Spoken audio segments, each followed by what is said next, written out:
Donc, ça fait quand même pas mal d'informations que je vous donne. J'essaie de faire ça le plus bref et le plus concis possible. Comme que je vous ai mentionné au début de la rencontre, le but, ce n'est pas que vous appreniez tout ça par cœur, c'est simplement pour vous donner des idées ou une ressource, en fait, pour savoir où aller chercher l'information que vous avez besoin. Autant si c'est du niveau des ressources humaines, à qui parler, comment interpréter la convention collective, que avoir vos accès sur les sites là, et les applications qui seront vos futurs outils de travail. Donc, je pense que j'ai assez parlé. Est-ce que vous avez des questions pour moi, autant ressources humaines, comment avoir accès à des contrats, je l'ai mentionné un petit peu plus tôt. Donc, je vais laisser en fait cette grille-là pour le moment. Je pense que c'est la plus appropriée en début d'année. Si jamais vous souhaitez avoir les coordonnées de mes collègues pour les contacter afin de savoir s'il y a toujours des besoins de disponibles selon les territoires. Donc, est-ce qu'il y a des questions? Oui, je vois que Mme Barthes a une question.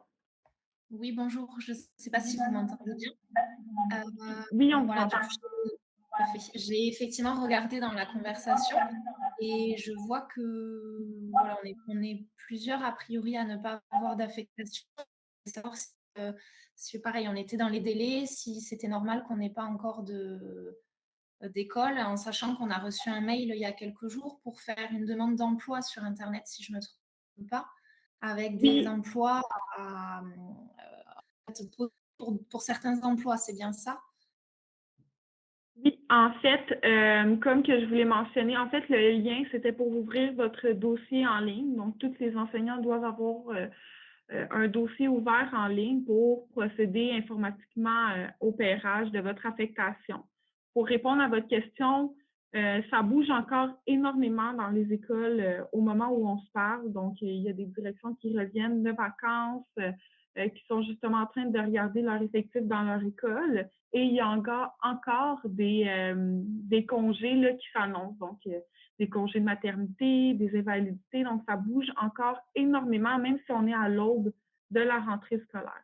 Euh, Madame Doucet, Madame Sirois et Madame Pereira ont un portrait plus à jour des besoins, d'où pourquoi c'est ces personnes-là qu'il faut contacter pour demander si il y a des besoins toujours disponibles dans votre territoire et selon là, la clientèle que vous souhaitez avoir.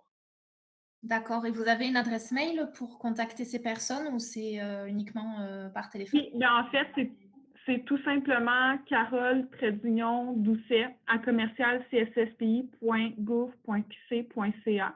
Même chose pour Madame D'accord. Pereira, donc c'est nom, trait d'union, nom de famille à commercial csSPI.gouv.qc.ca. Vous pouvez m'envoyer un courriel si vous le souhaitez, puis je vais vous donner là, leur adresse courriel sans problème. D'accord, merci beaucoup. Ça fait plaisir. J'ai Madame Amrioui qui a une question aussi, je crois.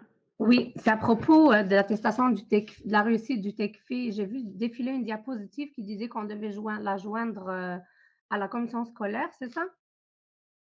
Oui, donc une fois que vous avez réussi votre examen de français, vous devez l'envoyer en fait là, au centre de service scolaire aux ressources humaines pour que nous, on puisse joindre là, une copie à votre dossier pour que lorsqu'on soit en fin d'année, qu'on vérifie si vous avez tous les critères pour être admissible à la liste de priorité, on l'ait déjà, puis qu'il n'y ait pas là, de problème, comme quoi qu'on ne l'a pas, finalement, vous n'êtes pas sur la liste de priorité. Donc, dès que vous avez votre résultat, vous devez en faire part aux ressources humaines. Merci. Puis les ressources humaines, c'est ceux que vous avez répertoriés tantôt, donc juste à l'envoyer aux responsables de notre région, c'est ça? Exactement, je vais retrouver la diapositive. Donc, dépendamment de quelle école vous êtes, vous allez soit l'envoyer à Mme Tremblay, Mme Clairvaux ou Mme Chanchouli. Parfait, merci. Je vois qu'il y a une question dans le chat. Est-ce que pour s'inscrire au TECFI, il faut passer par l'université ou on peut passer par le CSSPI? Donc, effectivement, ma collègue vient de répondre, contactez nos collègues à la dotation comme prévu. Sinon, pour ce qui est de l'inscription au TECFI, vous pouvez le faire directement avec le centre qui s'en occupe. Donc, écrire TECFI examen puis, sur Google, puis vous allez tout de suite trouver les informations nécessaires. Vous devez prendre rendez-vous, en fait, pour aller passer l'examen. C'est un examen qui se passe en présentiel. Vous ne pouvez pas le faire sur l'ordinateur.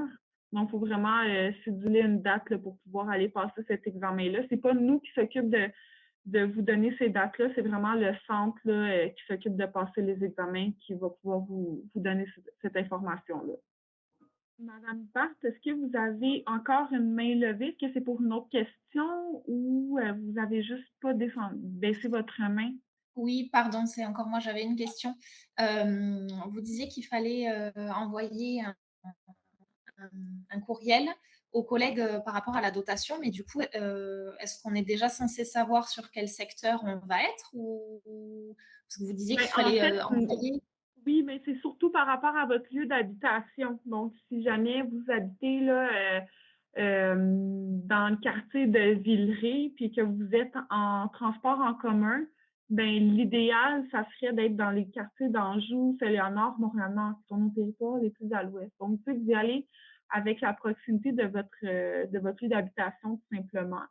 C'est sûr que plus que vous êtes restrictive, moins qu'on va avoir de contrats à vous offrir, mais on ne va pas comme je dis, pour le moment, c'est vraiment vous qui décidez où vous souhaitez travailler là, selon où vous habitez. d'accord et je reprends la question de Charlène dans la conversation. Mardi, on peut se retrouver sans école ou, est-ce qu'il y a des choix à faire sur place et il faudra qu'on puisse, comment dire? Faire des vœux, en fonction des affectations que vous nous proposez ou comment ça va se passer du coup, mardi? Ben, en fait, c'est sûr que, comme je vous ai dit, ça bouge encore beaucoup. Ça se peut qu'il serait très étonnant que mardi, vous ayez pas d'affectation, mais nous, on s'engage quand même à tenir notre parole. Là. Donc, surtout, je sais qu'on a fait du recrutement international. Là, je tiens en fait à vous rassurer. Ça bouge extrêmement encore en début d'année. Ça se peut que vous deviez faire quelques jours de suppléance en début d'année, mais on va rapidement vous trouver un contrat. Pour ça, là, je tiens à vous rassurer. Donc, on s'engage tout de même à respecter la promesse d'embauche qu'on vous a envoyée. Je ne vois pas d'autres questions. Donc, comme que je vous ai dit, la présentation ainsi que l'enregistrement de cette présentation-là va vous être envoyé par courriel. On reste quand même toujours disponible si jamais vous avez des questions. Puis, je tiens également à vous mentionner que les journées d'intégration, tant au primaire qu'au secondaire, vont également là, vous donner beaucoup d'informations sur le déroulement en début d'année, comment ça se passe dans les classes concrètement. Donc, on voulait faire ça un petit peu en deux portions. Première portion plus informative et deuxième portion, là, ça va vraiment être avec l'équipe de l'insertion professionnelle et des conseillères pédagogiques, conseillers pédagogiques là, pour vous aider à faire une belle entrée dans votre classe pour l'année scolaire 2022-2023.